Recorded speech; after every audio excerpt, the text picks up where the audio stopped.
Dieu nous bénisse. Alors, ce midi, je voudrais partager ce thème avec vous parce qu'il s'agit des serviteurs, des servantes de Dieu. Je voudrais juste vous galvaniser quant à l'évangélisation, la grande commission que notre Seigneur Jésus nous a laissée.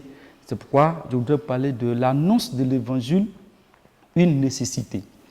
L'annonce de l'évangile, une nécessité. Vous savez, l'Église de Dieu ou la communauté des chrétiens doit faire de l'annonce de l'évangile une priorité, une pratique quotidienne. L'Église a deux devoirs fondamentaux qui sont l'évangélisation et la sanctification. Évangéliser pour gagner les âmes, pour amener les âmes perdues au salut. Et le deuxième devoir, c'est de travailler sur ces âmes pour faire d'eux des disciples, donc des sauvés. Cela passe par la sanctification. Amen. Alors, donc, évangéliser est une nécessité. Et quand on dit que quelque chose est nécessaire ou c'est une nécessité, cela veut dire que si on n'a pas cette chose, on ne peut pas vivre. C'est vital, c'est capital.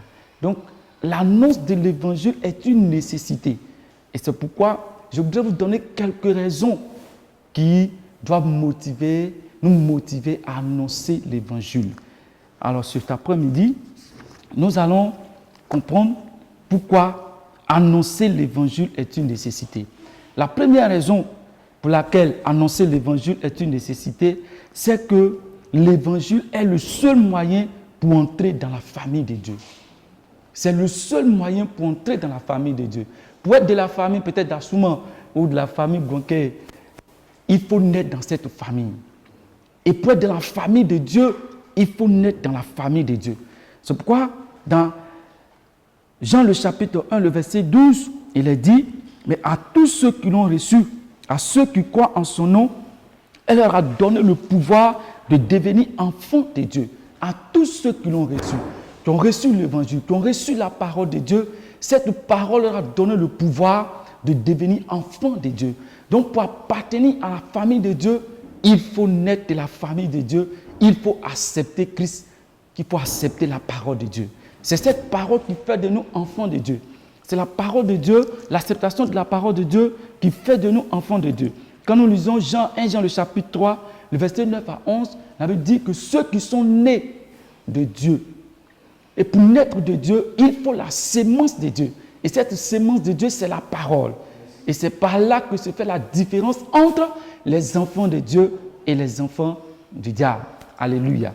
Par l'acceptation de la parole. Donc, c'est une nécessité. Si nous voulons qu'il y ait des hommes, des femmes, des jeunes filles, des jeunes gens dans la famille de Dieu, c'est une nécessité pour nous d'annoncer l'évangile, de propager la parole de Dieu. Ça, c'est la première raison. La deuxième raison pour laquelle nous devons annoncer l'évangile, c'est que c'est la raison fondamentale pour laquelle Christ est mort.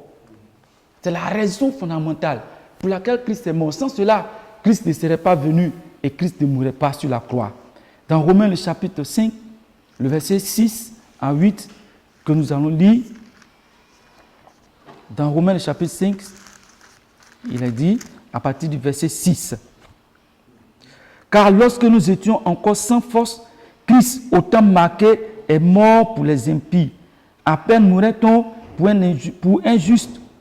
Quelqu'un peut-être mourut-il par un homme de bien, mais Dieu prouve son amour envers nous en ce que, lorsque nous étions encore des pécheurs, Christ est mort pour nous. » Lorsque nous étions encore des pécheurs, Christ est mort pour nous. C'est la raison fondamentale pour laquelle nous devons annoncer l'évangile. Christ est mort pour nous, quand bien même que nous étions encore des pécheurs, quand bien même que nous ne connaissons pas encore le Christ, Jésus a accepté de faire le sacrifice pour nous, pour que par lui nous soyons sauvés. C'est pourquoi annoncer l'évangile est quelque chose de fondamental, est quelque chose de, peut-être une obligation pour nous, pour que les âmes soient sauvées. Sans cela, Christ serait mort en vain. Si nous n'annonçons pas l'évangile, pour que les hommes soient sauvés, pour que les femmes soient sauvées, c'est en vain que Christ a fait le sacrifice à la croix. C'est pourquoi c'est l'une des raisons pour lesquelles annoncer l'évangile, que la bonne nouvelle est une nécessité pour nous. La troisième raison, c'est que Dieu veut que tous les hommes soient sauvés. Dieu veut que tous les hommes soient sauvés. Dans 1 Timothée 2, le verset 3 à 4, Dieu veut que tous les hommes soient sauvés. Et pour que les hommes soient sauvés, il faut annoncer l'évangile. C'est pourquoi ce midi, je suis venu t'encourager. Je suis venu t'encourager à annoncer l'évangile. C'est une nécessité. Bien aimé, le monde dans lequel nous nous trouvons aujourd'hui, notre monde est en train de partir à la dérive. Nous voyons aujourd'hui des atrocités. Pour nous qui sommes au Burkina, on comprend mieux ce que nous sommes en train de dire. Il faut annoncer l'évangile. Chaque jour, c'est des morts à cause du terrorisme. Et pourquoi? Parce qu'ils veulent imposer la religion musulmane. Et si nous, enfants de Dieu, nous chrétiens, nous qui avons accepté Christ, n'annonçons pas l'évangile, des milliers de personnes iront à l'enfer. Et le royaume de Christ sera dépeuplé. C'est pourquoi nous devons annoncer l'évangile. Parce que Dieu veut que tous les hommes soient sauvés. Dieu veut que les blancs soient sauvés. Dieu veut que les noirs soient sauvés. Dieu veut que les jaunes soient sauvés. Dieu veut que les membres de nos familles soient sauvés. Bien-aimé, comment te sentirais-tu si tu te trouves au ciel et puis ton père ou ta mère ou tes parents se retrouvent à l'enfer? Serais-tu dans la joie? Non, je ne pense pas que tu seras heureux. C'est pourquoi tu dois faire de cela une nécessité, quelque chose de primordial, où tu dois annoncer l'évangile pour que les âmes soient sauvées. La troisième raison plutôt pour laquelle nous devons annoncer l'évangile, c'est que l'évangile est la puissance de Dieu. C'est la puissance de Dieu. Dans Romains le chapitre 1, le verset 7, l'apôtre Paul dit « Je n'ai point honte de l'évangile. C'est la puissance de Dieu pour le salut de quiconque croit. Je n'ai point honte de l'évangile. » Si nous voulons voir la manifestation de la puissance de Dieu, si nous voulons voir la manifestation du Saint-Esprit, il nous faut annoncer l'évangile. Alléluia. C'est par l'évangile que Dieu communique sa puissance. C'est par l'évangile que Dieu déploie son autorité. C'est en annonçant l'évangile que nous verrons la manifestation de la puissance de Dieu. Que nous verrons les sourds guéris, que nous verrons les aveugles libérés, que nous verrons les paralysés marcher. Si nous n'annonçons pas l'évangile, Dieu ne va pas déployer sa puissance. C'est quand nous annonçons l'évangile que Dieu déploie sa puissance, que nous voyons la gloire de Dieu dans notre vie. Alléluia. C'est pourquoi, dans Marc le chapitre 16, à partir du verset 16, il a dit « Voici les miracles qui accompagneront ceux qui auront cru. » C'est quand nous sommes en train d'annoncer l'évangile que nous allons voir les miracles nous accompagner. C'est quand nous sommes en train d'annoncer l'évangile que nous allons voir la puissance de Dieu se déployer. C'est pourquoi, bien-aimé, je voudrais t'exciter en ce midi à faire de cela une priorité dans ta vie. Que Dieu nous bénisse au nom de Jésus-Christ. La cinquième raison, l'annonce de l'évangile favorise la croissance de l'Église pour l'expansion du royaume de Dieu. C'est par l'annonce de l'évangile que le royaume peut grandir. C'est par l'annonce de l'évangile que l'Église peut croître. Une Église qui n'évangélise pas, une Église qui ne fait pas de cela une priorité, cette Église ne peut pas connaître la croissance. Quand nous lisons dans Actes le chapitre 2, le verset 41, la Bible dit que après le jour de la Pentecôte, l'apôtre Pierre s'est mis à prêcher et 3000 âmes se sont converties. C'est parce qu'il s'est levé, il a commencé à évangéliser, à donner, à annoncer la bonne nouvelle qu'il y a eu conversion de 3000 personnes. Si nous voulons voir nos églises grandir, si nous voulons voir notre communauté prospérer, il nous faut nécessairement annoncer l'évangile. C'est par l'évangile que l'église croît et le royaume de Dieu s'étend. C'est pourquoi c'est important. La sixième raison, l'annonce de l'évangile est une nécessité parce que nous sommes sauvés pour sauver. Amen. Nous sommes sauvés pour sauver. Je suis sauvé pour sauver. Tu es sauvé pour aller sauver. C'est pourquoi, quand nous lisons dans Actes le chapitre 26, que nous allons lire, dans Actes le chapitre 26, à partir du verset 17, voici ce que le Seigneur, au travers de l'apôtre Paul, nous dit.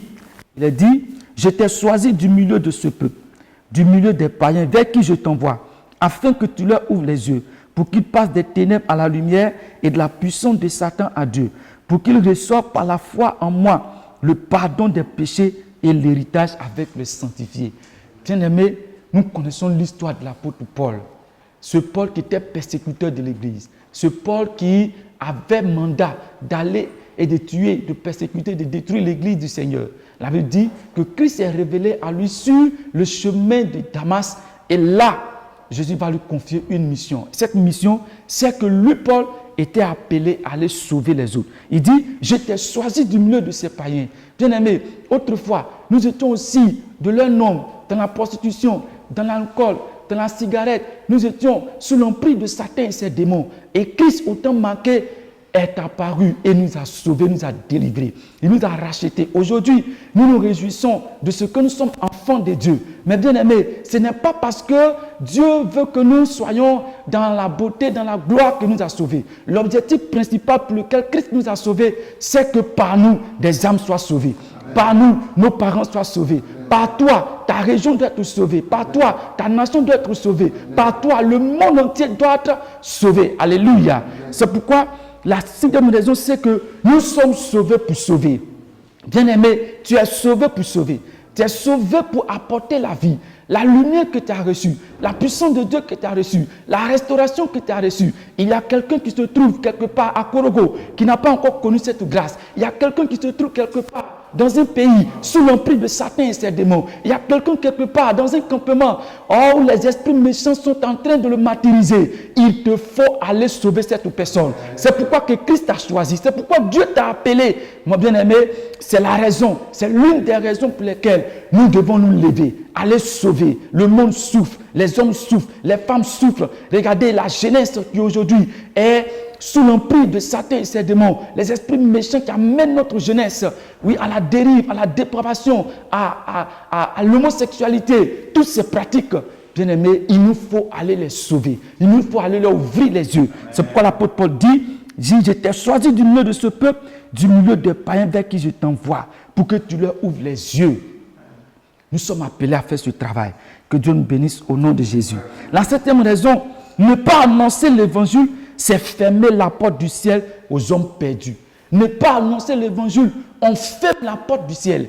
Nous fermons la porte du ciel aux hommes perdus, à ces hommes, à ces femmes qui sont perdus, qui sont sans Christ. Si nous n'annonçons pas l'évangile, comment ces hommes seront sauvés? Comment ces femmes seront sauvées? Si nous n'annonçons pas l'évangile, nous sommes égoïstes et nous fermons la porte aux autres. Dis, je refuse au nom de Jésus. Romains le chapitre 10, le verset 14. Voici ce que le Seigneur dit dans ce texte de Romains 10. Il a dit, comment donc invoqueront-ils celui en qui ils n'ont pas cru? Et comment croiront-ils en celui dont ils n'ont pas entendu parler? Et comment entendront-ils parler s'il n'y a personne qui prêche? Alléluia.